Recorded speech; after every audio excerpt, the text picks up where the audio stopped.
up, guys? Alright, I bought my C5 Corvette back in July of 2018, so I've had it about 6 months.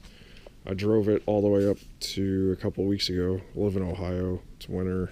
That's why I'm making this video. I'm bored. I have nothing else to do, so I figured I'd make like a 6-month ownership overview, buyer's guide, pros, cons, what I like, what I don't like, what I've changed, what I'm going to change, and I don't know, everything I know about this car so far. Mine is a 2000. It's a Corvette coupe. It's got the target top, 6-speed manual, LS1 engine. And I'm just going to go ahead and get into first what I don't like about this car. And some of the things that I really don't care for is it's an early 2000s GM product. The body gaps, some of them are really big, some of them are really tight. Sometimes you got big gaps in the trim like this. When you wash it, you got to be careful. There's big gaps right here in the door seals. The interior is definitely very high on my do not like list. It's got, I don't know if you guys can see this, but it's got the flappy sun visor syndrome going on. That's real common for these. They're like the cheapest, crappiest sun visors you ever seen in your life, and mine are destroyed. It's got the same radio, same HVAC controls, same general interior feel as a Chevy Venture, Pontiac Grand Prix, pretty much any early mid-2000s GM vehicle. I mean, it's loose, plastic, rattly.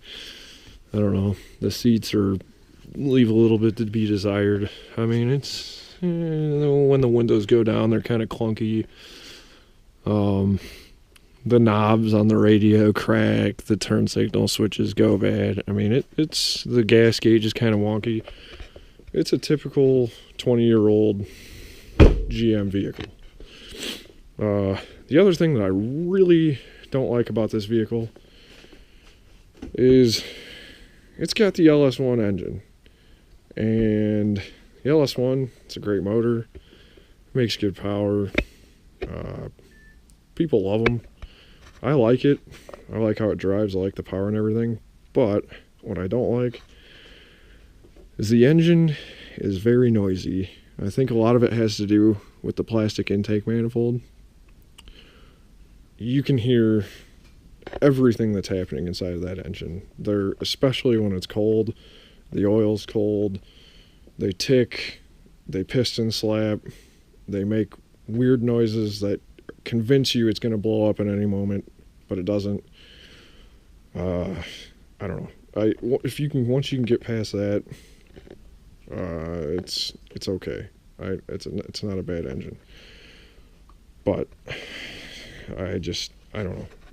The noise bothers me, but other than that, it's easy. It's pretty easy to work on. It's a pretty good motor. Let's see. What do I got next on the do not like list? The parts cost. One thing I don't like about this car is when you buy parts for it, if you upgrade basically anything with aftermarket parts, it's going to cost a minimum $300 or more. There are no cheap aftermarket parts for this car. Well, very few. I mean, headers. To buy any headers that fit decent, you're going to spend $400 for even Chinese ones. What else have I done? Cam. I put a cam in it. The cam was $300. I put Johnson lifters in it. The Johnson lifters were $400. I mean, rockers and push rods were about $300 by the time I upgraded them. What else have I done to this thing? I mean, every part that I've bought aftermarket was basically $300 or more. So when you get into one of these, make sure you're prepared to spend $300 every time you get on eBay, PayPal, etc. Fit and finish, I kind of already went over that. Parts availability. That's another thing with this car that you really gotta watch. Because some stuff is super easy to get. You want an alternator, you just go to Advance Auto, buy an alternator for $100 and life goes on. But some things are getting harder and harder to find, like the steering rack. You cannot buy a new steering rack.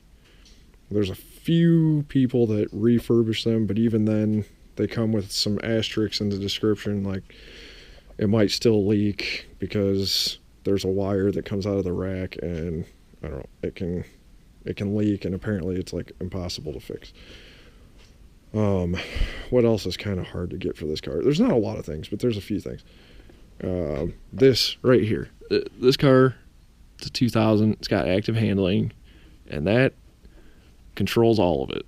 And though that's the EBCM, and that thing, when they go bad, you can't fix it. You can't buy a new one. Nobody refurbishes them. You're on a 97 to 2000 plus car, you're just completely out of luck. If that thing goes bad, you're done. And used ones I've seen them for sale anywhere from $1,000 to $2,300 for a working EBCM for this car. So if that goes bad, either just give up or prepare to spend a ton of money. Let's see what else we got on the list here. And the other thing I don't like about this car is it's a 2000. I really kind of wish I would have held out and bought an 01 plus car for a lot of reasons. One of those reasons is the 01 plus cars, they came with the LS6 intake. They had bigger air bridges, bigger mass airflow sensors, bigger air boxes. The EBCM on an 01 plus car is you can buy them refurbished or you can have yours fixed. Very affordable. They're maybe $400 versus thousands for this car. The 01 plus cars have a beefier torque tube than mine. Mine's uses 10 millimeter bolts. The newer ones have 12 millimeter bolts.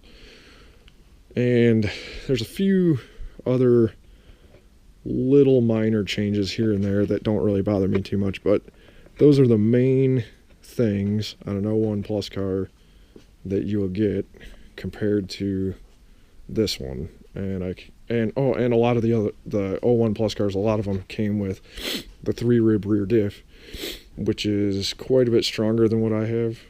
And apparently, I mean, I've never broken this one yet, but they say the 3-rib one's a lot stronger. Mine has a single rib. So that's another advantage to the 01 plus cars. So, I mean, other than that, there's not really much that I don't like about the car. What I do like about the car is the look. I think the body on this car is pretty timeless. I don't think it looks like a 19-year-old car. I still think they have a good style. They look relatively modern. I mean, they look a little dated, but not, I don't think it looks 19 years old. Still like the way it looks. I love that it has the targa top. That was one of my main reasons for buying this car. It's fun to drive too. That's another thing I like about it. It's really fun to drive. The six-speed manual is fun. The T-Mods custom shift box, I've got that in there with a B&M short shifter. That makes a huge difference. It makes this car so much more fun to drive. I'd highly recommend, if you're going to buy one of these cars, look that guy up. It's a very cheap service. He rebuilds your lower shift box, sends it back to you. They're great. I highly recommend it. It's worth every bit of that. I think I paid $125 with shipping and everything. Worth it. Would not hesitate to do it again. One of the other things I like about this car is it's pretty easy to work on. I mean, you can see the battery. If you need to change the battery, it's right there. One bolt, 2 wires to disconnect, pull it out, throw a new one in. Alternator right on top, easy to change. If you need to check the rockers, the push rods, anything, you can have the coils, the valve cover, the rockers and push rods out in about I don't know, 10 minutes per side. Very easy to do. Same with the intake manifold. That's very easy to do. I actually upgraded my car to an 01 Plus intake manifold. I have the LS6 intake, and that was pretty easy modification. Direct bolt in, not bad. Ran into a couple little snags, but pretty easy. I mean, I put a cam in this car. The worst part about that was the radiator and the steering rack. I had to remove all of that. That took a while. It was a kind of a project, but I just took my time, put it together. Cam, timing chain, oil pump, all new gaskets. I did the heads. I installed headers. Those are the Speed Engineering headers. I think I got them for like $380 on eBay, and they fit awesome. I had to jack the motor up just a little bit, and I had to tuck some wires out of the way, but they fit great. I have no complaints. This side dropped in really easy. The driver's side, I had to jack the motor up just a little bit and to get that to slide in there because I was running into some fitment issues. And obviously I did that with no coils, no alternator bracket. All that stuff was out of there when I put those in. But it was easy. They went in good. So definitely recommend those. Let's see. Handling. This car handles pretty good. It's got 108,000 miles on it, so I think maybe the sway bar links need replaced in the back because the back's a little bit wallowy. I had to replace a couple tie rod ends because they were loose, but it's 19 years old, over 100,000 miles. Tie rod ends are cheap. Buy OEM ones. They're a lot nicer than anything you'll get at AutoZone.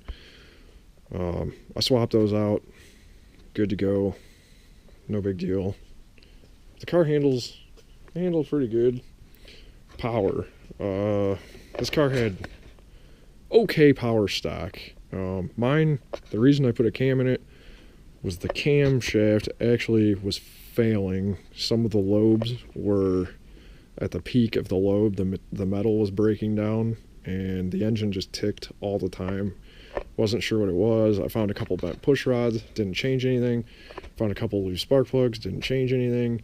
It was like that when I bought it, so I just kept trying to chase down the noise, and then eventually I ended up pulling the cam, finding the damage on the cam, and that was the problem. So stock, the power was okay. It was fun.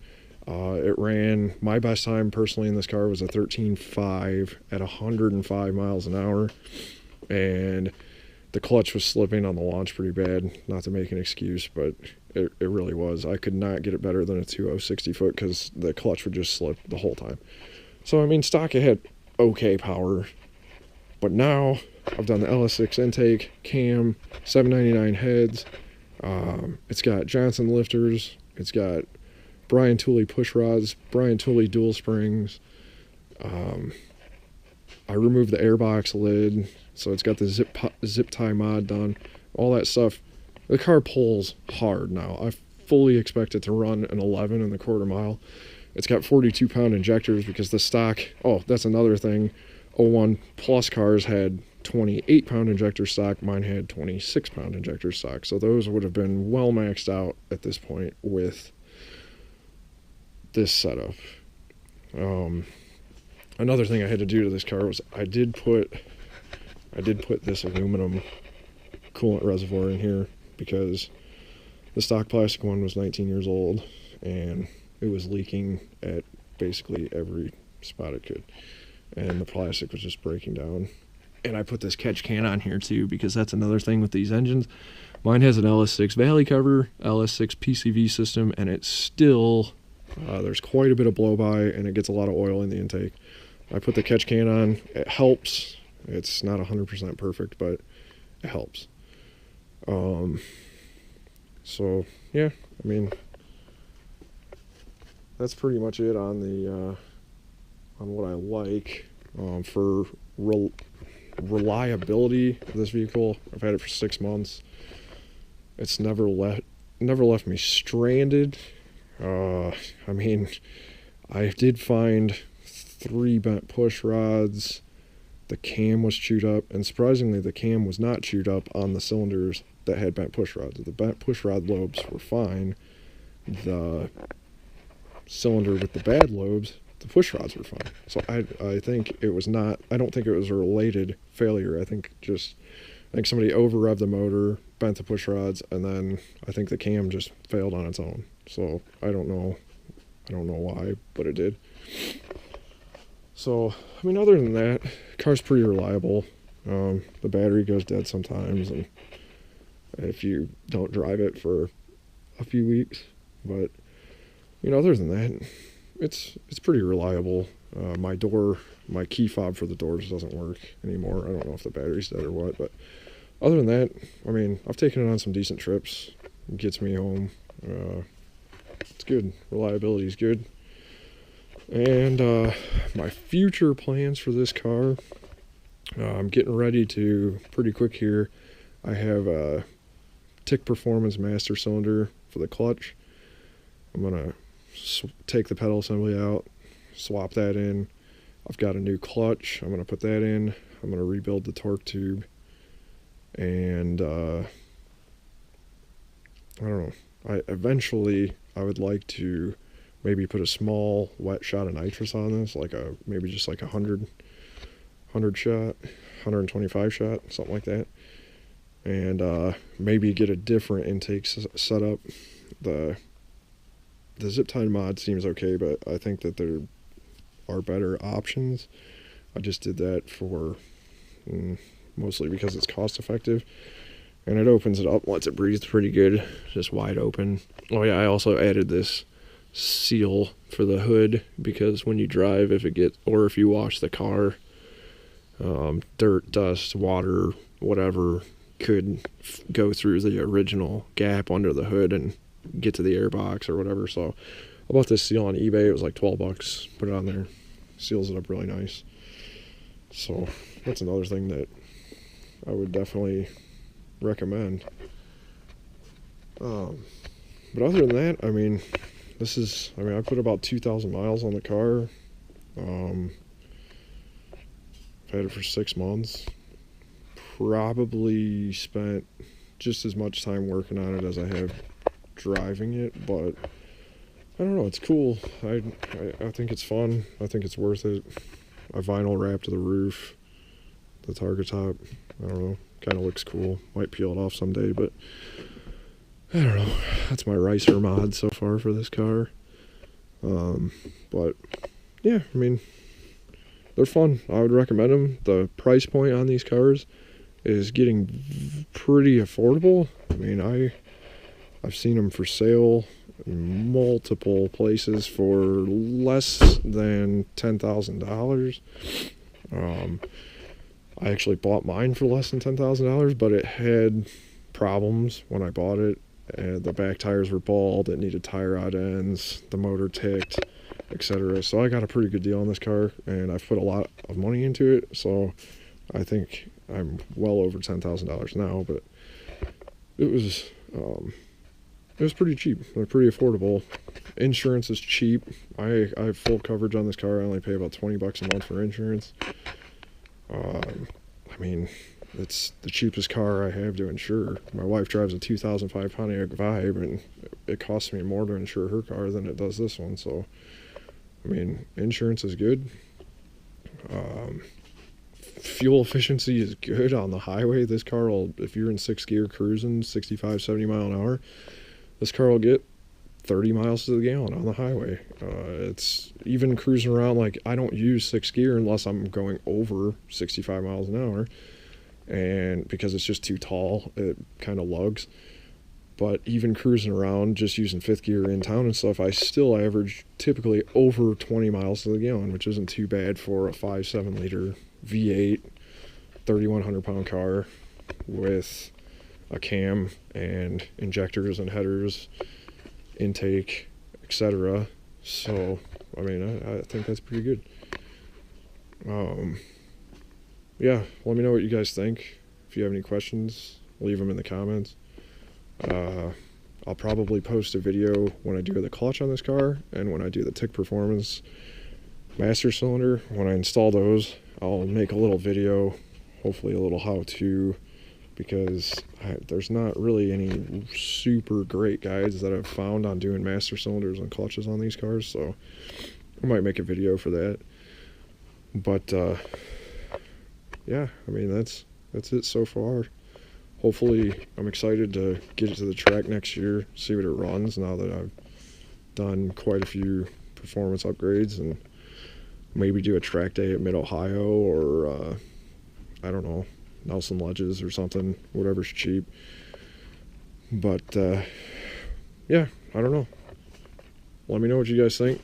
If you have any questions, comments, whatever, I appreciate it all. Please like and subscribe. I'm trying to build my channel up a little bit, so I'm gonna try to post more content, typically about cars, trucks, how-tos, whatever. Going to events. I'm gonna try to go to a few car events this year, maybe make a few little videos. So I don't know, we'll see how it goes. But thanks for watching. I'll see you guys later.